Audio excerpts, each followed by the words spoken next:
Bonjour tout le monde, bienvenue à mon podcast Elle brille. Mon nom est Geneviève Tardif. Aujourd'hui, on reçoit la plus jeune invitée de la saison 1, je vous le confirme. Je trouve ça vraiment excitant. La plus jeune, elle a seulement 15 ans.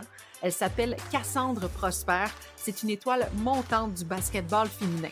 En ce moment, il n'y a aucune Québécoise qui fait partie de l'équipe nationale canadienne, mais je pense que ça devrait bientôt changer grâce à des talents comme Cassandre. Salut Cassandre! Bonjour! T'es la plus jeune du podcast Elle brille. Tu es hyper talentueuse déjà à 15 ans. Est-ce que ça t'étonne que tu deviens de plus en plus connue au Québec, que les médias s'intéressent à toi? Pour moi, vraiment, c'est juste le fait que mon travail que je fais à l'extérieur de toutes les caméras, dans le gym, finalement, qui se fait voir à l'extérieur, puis qui peut inspirer d'autres jeunes à faire la même chose, pour moi, c'est vraiment, ça me pousse à vouloir faire plus et mieux, juste pour pouvoir inspirer, pouvoir montrer que, oui, c'est une fille du Québec, mais quand même, genre, je peux me rendre là. Ben oui, c'est ça. À 14 ans, tu as participé au championnat canadien des moins de 15 ans. Tu as été nommée la joueuse la plus utile du tournoi. Et Ouais. pour la finale, tu as amassé 24 points, 18 rebonds.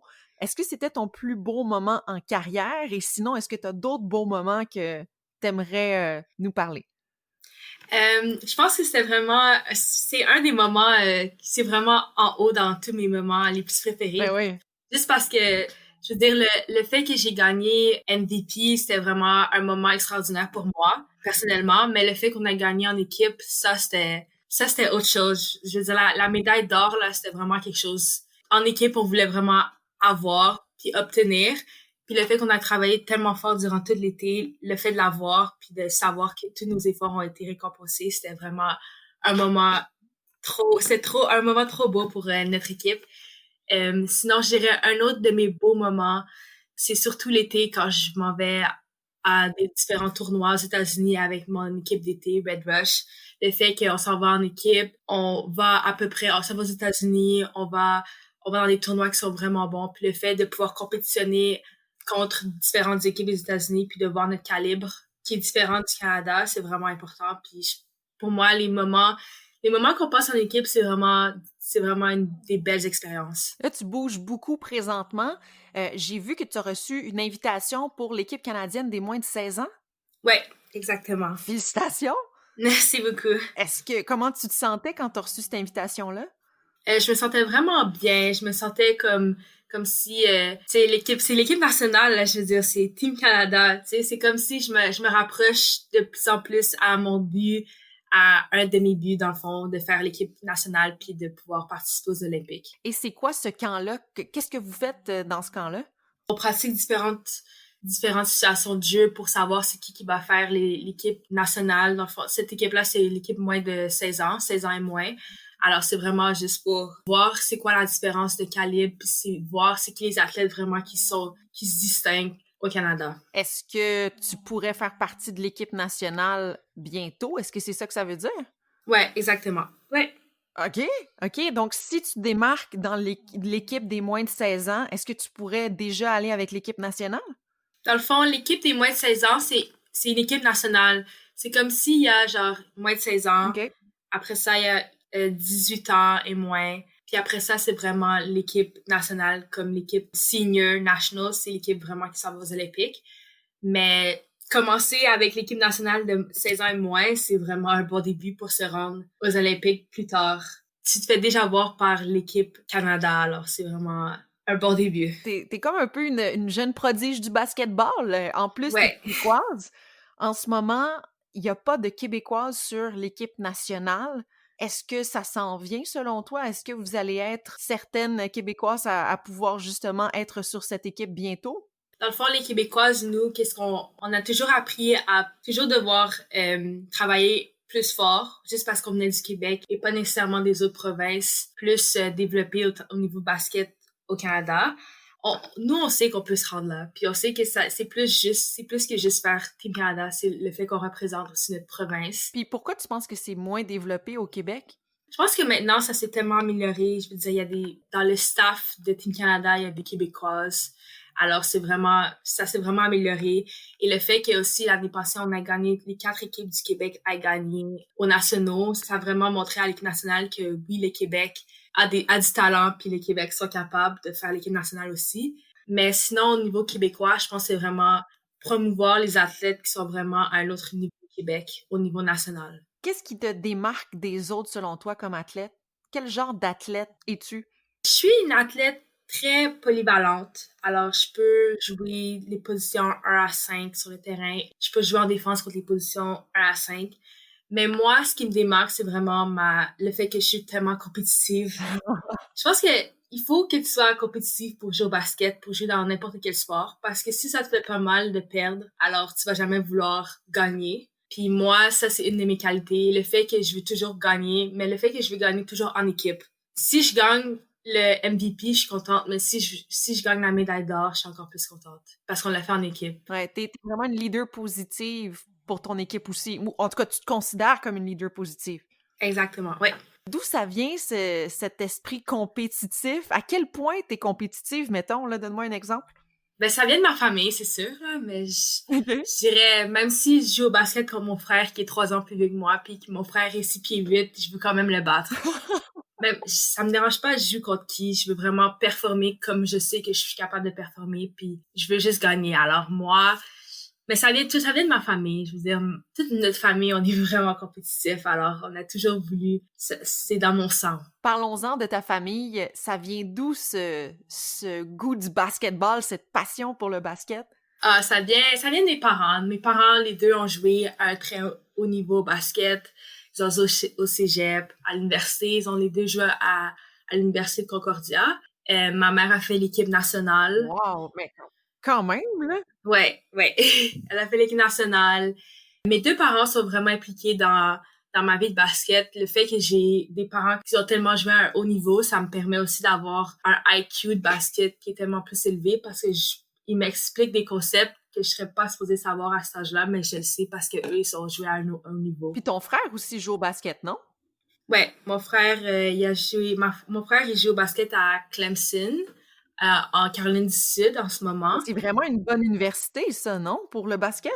Ouais, c'est dans le ACC qui est une très bonne ligue aux États-Unis. Alors, il est tellement focus et il a tellement une bonne éthique de travail que c'est sûr qu'il va se rendre loin. Est-ce que tu es déjà allé le voir jouer? J'ai déjà vu jouer, mais à Clemson, j'ai pas encore été le voir jouer, mais je le vois à la télé. Il a joué hier et avant-hier. C'était leur premier match de saison. Alors, on l'a vu à la télé. C'était vraiment un bon moment pour la famille. Comment vous réagissez quand vous voyez, toi, tu sais, tu vois ton frère, tes parents, ils voient leur fils jouer, là, est-ce qu'il y a les larmes aux yeux? Comment ça se passe? Ouais, c'est fou parce que pour moi, tu sais, mon frère, c'est mon modèle. Je veux dire, il a tellement une bonne éthique de travail, puis il a toujours su qu'est-ce qu'il voulait, puis il a toujours travaillé fort pour l'atteindre. Alors de le voir là, puis de le voir comme réaliser quelque chose qu'il veut faire, qu'il a travaillé pour, ça fait tellement longtemps que ça me rend juste tellement fière, puis ça me rend juste tellement contente pour lui, parce que je sais comment il travaille fort. Et tes parents, comment ils ont réagi? Enfin, mes parents, ils ont réagi de la même façon. Même, je suis sûre que ma mère est en train de pleurer, là. Je suis sûre. Parce que moi, j'étais à Ottawa, là, avec l'école, alors j'étais pas là, mais je les regardais, mais mes parents aussi regardaient à Montréal. Alors, je suis sûre que ma mère était en train de pleurer, puis c'était vraiment, c'était spécial. C'est un des moments qu'on va toujours se rappeler, là. Mais non, mais peut-être que bientôt, ça va être ton tour aussi. C'est ça qui est bien là-dedans, frère et sœur. T'as aussi été nommé recrue de l'année dans la Ligue de basket de Montréal 3A de Brookwood, mais pas avec les filles, t'étais avec les garçons. Ouais, dans le fond, ouais, j'ai gagné recrue de l'année dans mon équipe de Brookwood. Jouer avec les garçons, c'est complètement différent. Ça doit. Ouais, c'est quelque chose qui est, pour moi, c'était tellement, moi, je voulais jouer avec les garçons parce que je savais que ça allait être un challenge pour moi. Puis c'est toujours ça que je veux, sortir de ma zone de confort. Alors, moi, quand j'ai eu l'opportunité de jouer avec les gars, tu sais, je vais te l'avouer, comme c'était pas facile de dire, OK, je vais jouer avec les gars. Tu sais, ça m'a pris beaucoup de temps à genre réfléchir puis de me dire, OK, c'est ça. Parce que c'est tellement quelque chose de différent puis de challenging. Puis j'avais 13 ans. Alors, je regrette pas. Puis j'ai joué avec les filles en même temps. Tu sais, j'ai joué avec deux équipes, j'ai joué avec les gars et les filles. Alors, de voir la différence, c'est beau. Puis les deux m'ont permis, quand je jouais avec les filles, ça m'aidait pour jouer avec les gars, puis les gars m'aidaient pour jouer avec les filles aussi. OK. Puis c'est quoi pour toi la grande différence entre les deux types de basket féminin-masculin? Pour moi, c'est vraiment la vitesse du jeu. La vitesse du jeu avec les garçons, c'est vraiment plus rapide, c'est vraiment plus stop and go. Alors, ça va, genre, t'arrêtes, puis tu repars vite. Puis t'as pas le temps de, genre, respirer parce que ça va vite. Alors ça m'a tellement aidé quand j'étais avec les filles aussi, parce que, tu sais, j'étais plus rapide que tout le monde, parce que je pratiquais avec les gars chaque jour. Est-ce qu'il y a eu de la jalousie? Est-ce que les gars ont essayé un peu de t'intimider vu que t'étais une fille sur le terrain? Oui, au début, tu sais, c'est comme, c'est la fille, c'est la fille. Ouais, au début, fallait que je fasse ma place. Mais tu sais, dès que tu fais ta place, puis ils ont du respect pour toi, faut que tu gagnes ton respect. Alors moi, ils voyaient que j'étais pas juste une fille qui était là, puis qui était là pour juste être dans l'équipe. Tu sais, j'étais une fille qui avait le potentiel d'être dans l'équipe, puis qui avait fait l'équipe parce qu'elle savait comment jouer. Alors moi, j'ai eu mon respect. Alors, ils pouvaient juste m'accepter, puis après ça, tu sais, après quelques pratiques, je veux dire, les gars, ils m'ont vraiment accepté, puis ils m'ont fait partie de l'équipe. Comment les gens t'appellent sur le terrain? Wow, ça c'est une bonne question. Ben, mon surnom de mon nom, c'est Cass, mais je me suis déjà fait appeler Baby Yanis. OK, comment ça? Ben, Yanis Antetokounmpo, c'est un beau joueur de basket, qui est vraiment long puis athlétique. Puis, dans le fond, il a gagné MVP de la NBA cette année. Oui. Aux États-Unis, tu sais, il y avait un coach qui est venu me voir et dit Hi, Baby Yanis. C'est comme si, genre. Ouh! Ouais, ouais. Ouais, ben, c'est déjà un très bon surnom, là. J'aimerais ça, moi aussi, me faire appeler comme ça. Quels sont tes modèles, justement? Parlons-en. Est-ce que tu as des athlètes, des gens que tu regardes puis que t'aimes leur carrière puis ce qu'ils ont réalisé? Ouais, mon premier modèle, c'est mon frère. Mon frère, c'est un athlète qui a toujours su que ça allait être difficile, mais qui travaillait encore plus fort pour y arriver. Mais ce que je dirais, un athlète qui m'impressionne vraiment, dans le côté des filles, c'est vraiment Diamond DeShields. C'est une joueuse à la WNBA. Juste son style de jeu ressemble vraiment au mien.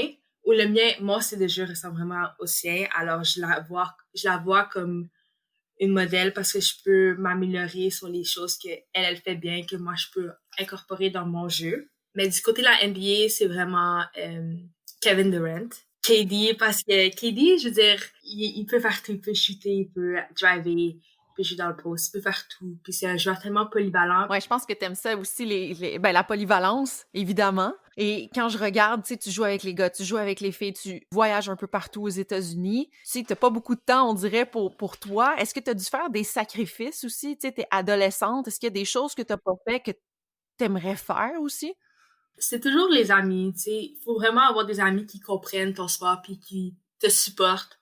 Parce que, je veux dire, si t'es parti dans un tournoi, tu peux pas aller les voir avant ou tu peux pas aller les voir pendant que t'es un tournoi. Puis le fait que si t'as des amis qui comprennent pas, tu sais, c'est tough parce que tu te sens mal de pas les voir, mais dans le fond, tu sais, ton sport, là, tu travailles fort pour jouer puis c'est ça ta passion. Alors, faire les sacrifices, ça fait partie du jeu. Tu sais, moi, je joue à Ottawa en ce moment, tu sais, je sacrifice le fait que je suis pas à la maison, tu sais, à chaque jour, je vois pas mes parents, là, puis je reviens pas de l'école, puis je suis chez moi, puis je dors pas dans mon lit.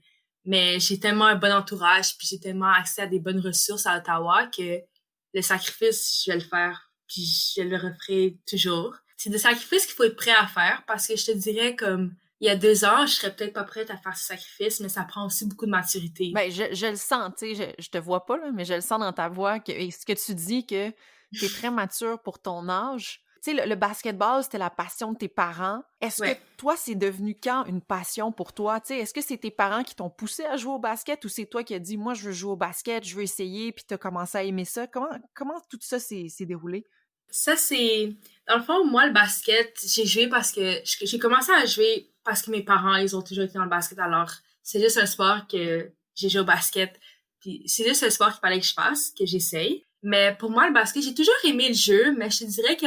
Parce que j'ai fait de l'athlétisme, j'ai fait du volleyball, j'ai fait du soccer. Puis moi, l'athlétisme, c'était ma passion parce que j'étais une sprinteuse. Alors, j'ai fait les Olympiques en 2024. OK. Genre, Usain Bolt, c'était mon idole. Mais ça a vraiment switché, environ, peut-être il y a 5 ans, OK. je dirais. Puis je me suis dit comme, le basket, là, c'est devenu ma passion. Le basket, ça me fait quelque chose d'autre.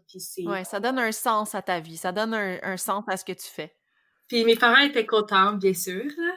Je veux dire, les deux qui étaient dans le basket, le fait que j'ai choisi le basket comme ma passion, ils étaient vraiment contents pour moi aussi. Mais ça doit. Tu sais, j'ai parlé à ta maman, Guylaine, cet après-midi, et j'aimerais ça la rencontrer. Elle a tellement l'air gentille. Puis moi, je trouve ça le fun, les parents qui s'impliquent autant avec leurs enfants.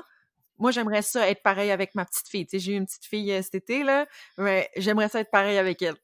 Ouais, mes parents, ils ont toujours été impliqués, puis ils ont toujours donné leur support à 100%. Ils me disaient à moi et mon frère, tu sais, on va toujours faire tout ce qu'on peut pour vous aider, mais vous devez faire tout ce que vous pouvez pour vous aider vous-même. Que ce soit à l'école, que ce soit dans le sport. Vous devez vous aider vous-même, mais nous, on va faire tout ce qu'on peut pour vous supporter puis pour être là all the way. Ben, ça a l'air à quand même porter fruit parce que tu as aussi été récipiendaire du trophée Maurice de l'athlète féminine en sport collectif niveau québécois. Est-ce que tu réalises aussi que tu deviens une modèle, toi aussi, pour les jeunes filles? Est-ce que déjà les jeunes filles viennent te parler, te demandent des conseils? Ouais, j'ai réalisé ça quand je jouais avec les gars. Il y a une jeune fille qui me voit puis qui m'a dit comme moi aussi je joue avec les gars, moi aussi je veux faire qu'est-ce que tu fais. Puis moi aussi je peux le faire, j'étais genre girl, you go for it. Moi j'étais la première de ma famille à faire ça, puis je me dis toujours comme be the first parce que be la première à faire quelque chose de différent pour montrer aux autres jeunes filles, aux autres jeunes enfants que tu sais ça se peut. Alors le fait que j'ai pu inspirer une jeune fille, c'était tout pour moi, puis je le referais juste pour cette jeune fille que j'ai inspirée. Tes mots, tes paroles, c'est vraiment inspirant. Là. Tu me jases, puis j'adore ça. Justement, tu dis be the first. Qu'est-ce que tu veux faire là, dans ta carrière au basket? Là? C'est quoi là, que tu aimerais réaliser? Ouais, dans le fond, le but ultime, c'est vraiment faire la WNBA. Ça a été mon rêve depuis, je sais pas, depuis que le basket est devenu ma vie. Faire la WNBA, mais je me suis toujours dit, comme, je veux faire la WNBA, mais je veux dominer la WNBA. Parce que, tu sais, l'affaire, c'est une chose, mais d'être le meilleur, d'être différent des autres, d'être spécial, c'est encore quelque chose d'autre. Puis je me suis aussi toujours dit que je voulais utiliser la WNBA comme une plateforme pour faire plus dans le monde. Alors, c'est sûr que j'aimerais faire des camps de basket autour du monde, puis de pouvoir inspirer encore plus d'autres jeunes.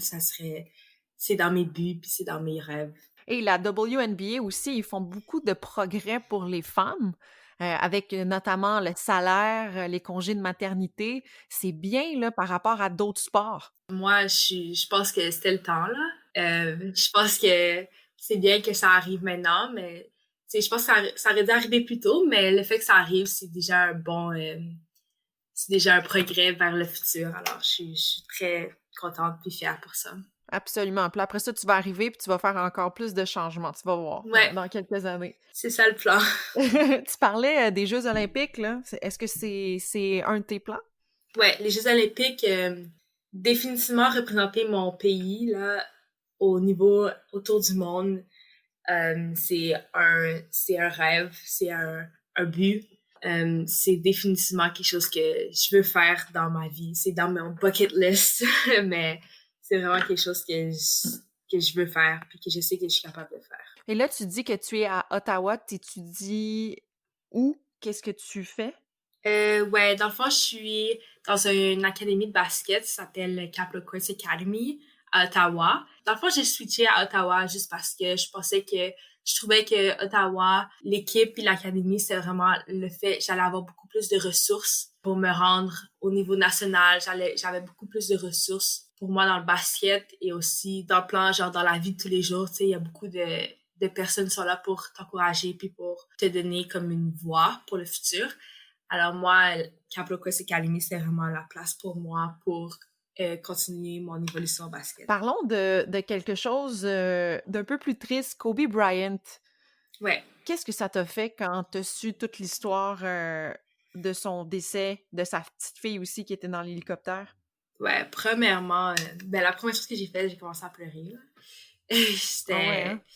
C'était quelque chose, c'était tellement triste. Mais, tu sais, j'étais vraiment triste pour Kobe, puis je trouvais, c'était comme si, genre, c'était irréel.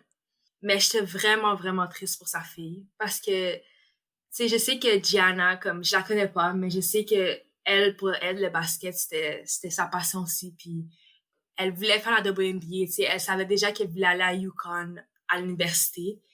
Puis de voir quelqu'un qui veut tellement quelque chose puis qui travaille fort pour quelque chose, puis ça me faisait vraiment penser à moi, puis de voir qu'elle a pas eu la chance de pouvoir se rendre là, ça m'a rendu vraiment triste, puis ça m'a rendu comme, ça m'a fait voir que, c'est juste apprécier un peu plus comme les moments qu'on a avec notre famille ou les moments qu'on a avec nos amis, parce que on sait jamais. Ouais, non, je suis d'accord avec toi. Merci beaucoup, Cassandre, pour ce beau moment. Je te découvre, Merci à je te toi. découvre, je te le dis, puis on va se reparler, je te le dis. Ça, c'est la saison 1. Saison 2, je sais pas tu vas être où, mais je suis certaine que tu vas être à quelque part de vraiment gros et j'ai hâte déjà à notre prochaine entrevue. Moi aussi, moi aussi. Merci beaucoup pour l'entrevue, c'était vraiment bien. Merci beaucoup d'avoir écouté l'entrevue avec Cassandre. J'espère que vous avez aimé autant que moi. En tout cas, moi, ça a été l'une de mes découvertes cette année et j'ai très hâte de lui reparler. La semaine prochaine, on jase avec l'une des plus éminentes porte-parole canadiennes en matière d'égalité des sexes dans le sport. Rien de moins. C'est un rendez-vous mardi prochain. Bye!